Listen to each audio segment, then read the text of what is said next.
welcome June Edward, whose expertise and insights are coming straight from her work in mind mastery and personal transformation. While the full details of her background are in her media kit, we know she's focused on helping individuals harness the power of mindset to overcome challenges, unlock potential, and thrive in life. Welcome to the show, June. It's such an honor to have you. Oh, thank you for having me. So, June, can you share a bit about your journey and what inspired your work in mindset and mental mastery? I've always had a lot of psychic ability. I was born with a lot of that. But at the age of 27, I died due to a medical situation. And I literally went to heaven, had a life review, and was given the option to stay or come back. And I chose to come back for my children. We write the plan that we have here. So apparently I was told that that was written into my plan as an out if I wanted to take it. Most people don't get that option. I came back, went back to my normal life, had another child, started operating different businesses. And at some point in time, my abilities really literally woke up. I see people that aren't here. Technically, I see souls that have passed to the other side. I see angels. I talk to them on a regular basis. I have the ability to go back and forth to the fifth dimension, which is where I went at lowest level of heaven when I passed away originally. And I started helping people with their situations, and most people want to know about relationships. So the reality is we're in relationship with everyone in our life. They're not just romantic.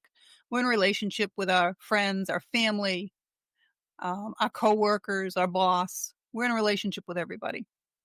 And I created a 7-week online program called the Relationship Mastery Program, and I geared it towards reconciling people that were having issues domestically, separation, divorce. And what I realized after putting hundreds of people through that program, and I only work with one person in the relationship, that every single one of them had certain lessons that they had to learn. Every one of them. So I narrowed it down. There were 5 lessons that everyone was learning. And what I realized after is these are the lessons that our soul has to learn in order to advance on the other side. And that is what the book is all about. All's fair in love and karma. And it has to do with obviously reincarnation, because we come here many, many times, and why we come here. Why we keep doing the same things over and over again in our life. Why do we keep marrying the same person with a different face? Why do we keep on going the same trials and tribulations in life? It's because if you don't learn the lesson you're supposed to be learning, the universe is going to make you keep repeating it until you learn that lesson. Definitely. And was there a particular moment or challenge that defined your approach? I don't say there was a particular moment, except for the fact that, the time that my abilities actually fully opened up, because I didn't know how to turn them off. You wake up in the morning and there's 30 people around your bed and you walk into a room and, you know everything there is to know about the people that are in the room. And then you start seeing departed souls in the room. It's kind of freaky. And I had no choice at that point in time other than to learn how to control my abilities, how to learn how to turn it on and off, because you actually cannot function on a day-to-day basis that way or you just go crazy. Mm-hmm. That's so inspiring because it shows how personal experiences can become universal lessons. So they're all universal lessons. We're all here to learn those same 5 lessons. The first one is self-worth. And it's not value, because that's what other people place on you. Self-worth is understanding that you are so valuable that you are the only one of you in this entire universe. How special is that? And you're here for a reason. And it is not selfish or narcissistic, as society would like to make you think, to put yourself first. It's where everything else comes from. If you can't take care of yourself, you're not going to be here to be able to take care of anyone else. It's that simple. And no one else has the power to make you do or say or feel anything. That's all on you. No one can make you feel happy or make you feel sad. That's all on you. And when you make yourself happy, then your happiness starts to ping pong back and forth between the other people that are happy that you will bring into your life. Because we're magnets. We're always either attracting or repelling at any given time. So the higher your vibration, the more you start attracting. Yeah, 100%. And how do you help people shift from limiting beliefs to empowered action? So I guess I have to help them change their perspective because everything in life is perspective. And when you understand why things are happening in your life, your perspective starts to shift. You start to see things through a different lens and understand the why behind those things that are happening. And once you do that, you can start paying attention to more of the things that are actually happening around you. There are miracles that happen absolutely every day, and there is nothing that's a coincidence. But most people don't pay attention to any of that. It's interesting. My girlfriend called me today. She was in traffic and she saw a license plate, and it was, I think, Love Life, Luvlfe, Love Life. And it reminded her of a Bible verse.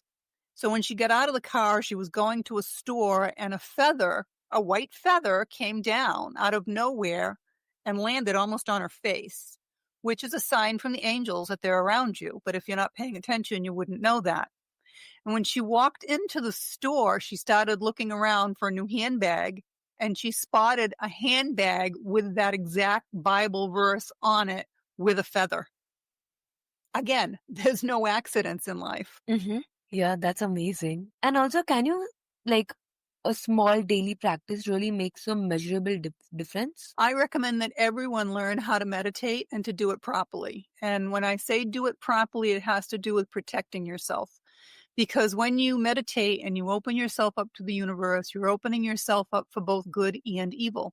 So you need to make sure every single solitary time you call in Archangel Michael to protect you from any lower vibrational entities, any attachment, and any harm. Angels are a separate race. You don't ask them, they can't help you. That's their rule. And then meditate at least 2 to 3 times per day for 20 minutes, only 20 minutes. Until you're proficient at what you do, it's going to take you 18 or 19 minutes just to get in touch with your soul.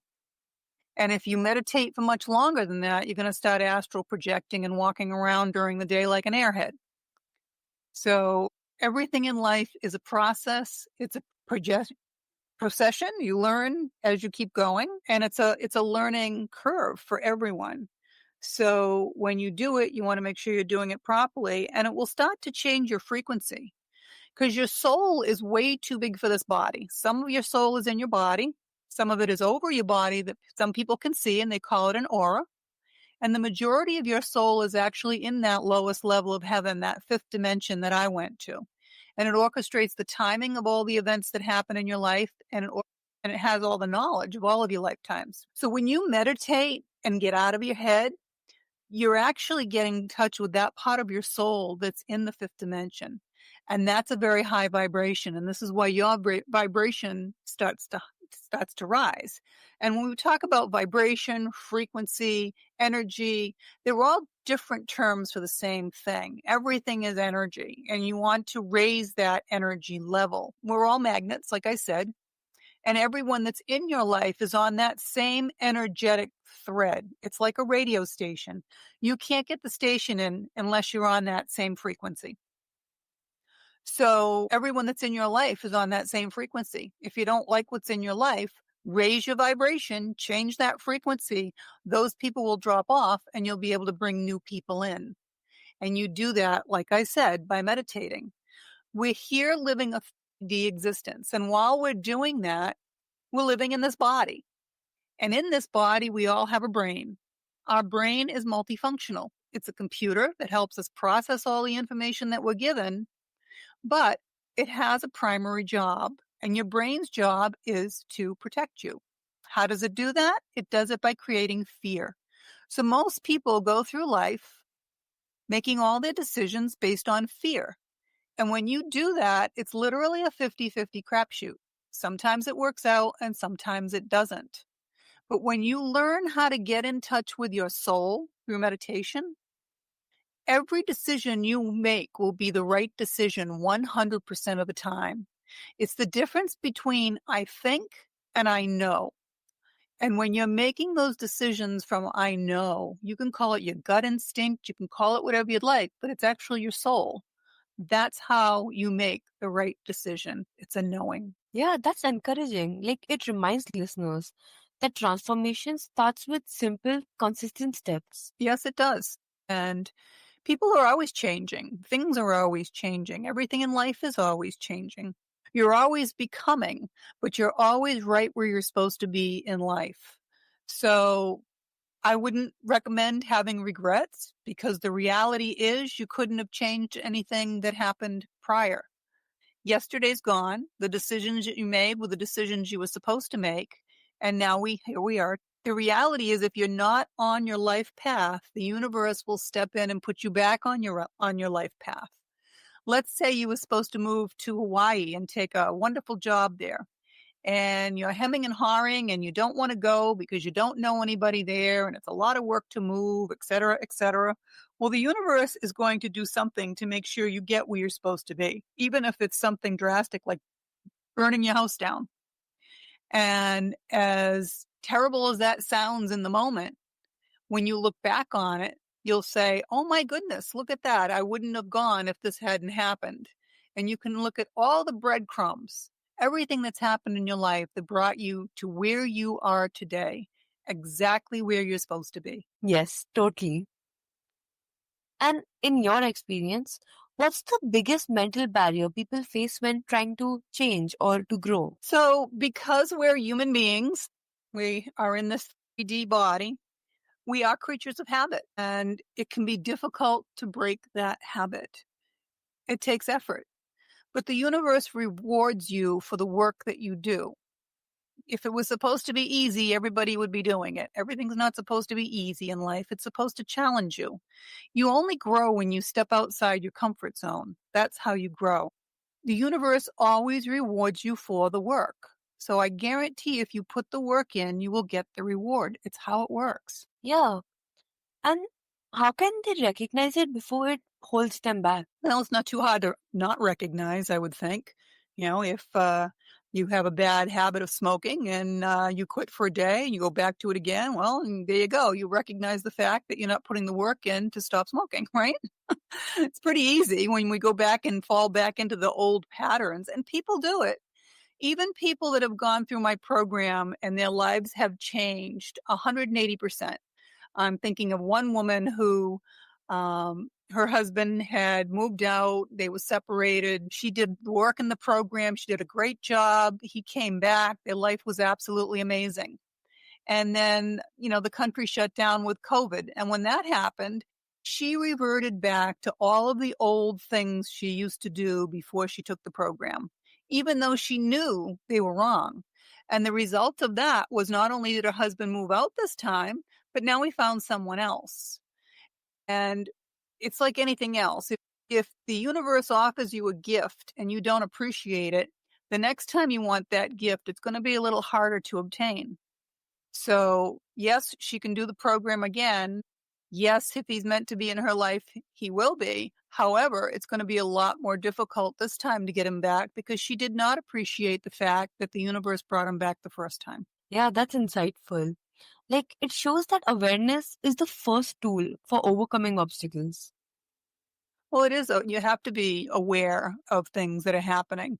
And that gets back down to shifting your perspective as well and the why that the things are happening. Everyone that's in your life is in your life for a reason. There are no accidents. But people have to also learn how to be grateful for the things that they have in their life and look at it from that perspective. Great example would be a couple that is married and they're fighting and they're going to get divorced. And suddenly they hate each other and they talk terrible to each other. And they forget the fact that it may be a karmic relationship. It may not be a soulmate relationship. And a karmic relationship ends as soon as one or the other person learns the lesson they're there to learn. But you need to be grateful for the things that you shared together. Apparently, at some point, you both loved each other. And it's always better to have loved and lost. There are many people in this world that have never experienced love and don't know what it's like. How sad is that? Maybe you had children. What a beautiful gift the other person gave you to be able to have these children in your life because you wouldn't have been able to make them with anyone else. Again, it gets down to shifting your perspective, always being grateful for what you have, and remembering someone else could always have it a lot worse. You could have it a lot worse. There are people that have it worse. It is what they chose for their life, but their path is different. So appreciate what you have. And the more you appreciate what you have, the more the universe will continually give to you. Yes, absolutely. How do you integrate mindset techniques with real world challenges? So, like anything else, it takes practice. I recommend, for the most part, if you're having trouble with someone, the first thing you should try to do is mirror them because questions can trigger people and you don't know what their trigger could be. Just asking them how their day was could trigger them if they're not in a good mood, they don't like you, or you're fighting. So turn things around and instead of asking questions, make it a statement. Don't come in and say, "Hi, honey, how was your day?" If she had a lousy day, she's going to go off on you. "What do you care? You were gone all day. I'm stuck here with the kids." Instead, turn it around. "I had a halfway decent day today. I hope yours went okay." Then that person has to stop for a minute and think. He's not asking me a question. He's just stating that he hopes I had a good day to respond. And then they'll come back with something else. "Yeah, I guess it was an okay day. It could have been better. How yours was all right though?" And now you can turn around and ask them a question that's similar to what they're asking you. But don't just come right in and start asking questions. Try with statements instead. Yeah, and also, can you give us an example where someone applied your methods with visible success? I can give you hundreds and hundreds of examples of people applying my methods with success. I remember one person who, great guy, family guy. He lived in the Midwest and had a family business, got into trouble and was taking other people's cattle in and taking care of them.